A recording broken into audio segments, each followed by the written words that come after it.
Hello বন্ধুরা, আজ দুপুরে বিরিয়ানি খেয়েছি। জবরদস্ত বিরিয়ানি। এটা অসাধারণ হয়েছিল বন্ধুরা, মানে বলার কথা না, এত ভালো লেগেছে বিরিয়ানিটা আজকে। সবার সবার খুব পছন্দ হয়েছে।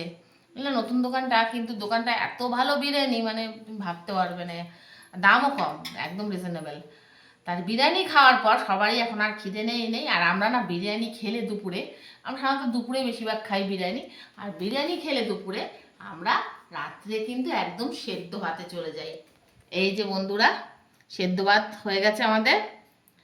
আলু সেদ্ধ, আচ্ছা ডিম সেদ্ধ, এই যে ছেলেরটাও, আর ঘি, সঙ্গে ঘি, আমাদের ঘি বাটার, ছেলে বাটার খাবে।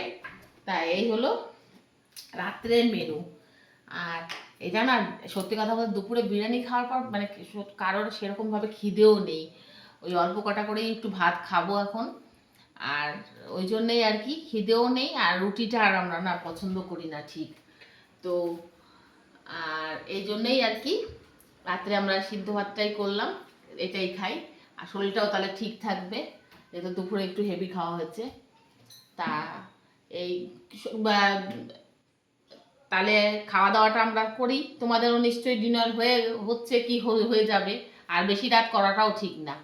এ কথাও অনেকটাই রাত হয়ে গেছে আজকে আমাদের, এত রাতে আমরা খাই না। কিন্তু যেহেতু বন্ধুরা যে বিরিয়ানি খেয়েছি বলে পেটটা একটু ভার হয়েছিল, মানে হয়েছিল, একটু খিদেটা কম ছিল বলে একটু দেরি করেই বসলাম আজকে রাতে। কালকে ছেলে স্কুলেও যাবে না, তা ওই জন্যই আর কি তাড়াতাড়ি খেয়ে মানে একটু দেরি করছি, তাড়াতাড়ি খেলাম না। তাই এটাই হলো কথা। আজকের দিনটা তো চলে গেল, খেয়েই নিলাম। আর সেদ্ধ ভাত কিন্তু অনেকেরই পছন্দ, কার কার পছন্দ জানিও। আর তাহলে আমরা খাওয়া দাওয়াটা করে ফেলি ঝটজলদি। আর দেখা হবে খুব শিগগিরই আবার নতুন ভিডিওতে। ভালো থেকো, সুস্থ থেকো ততক্ষণ। আর আমার ভিডিও ভালো লাগলে লাইক শেয়ার সাবস্ক্রাইব করে পাশে থেকো প্লিজ। আর শুভরাত্রি বন্ধুরা।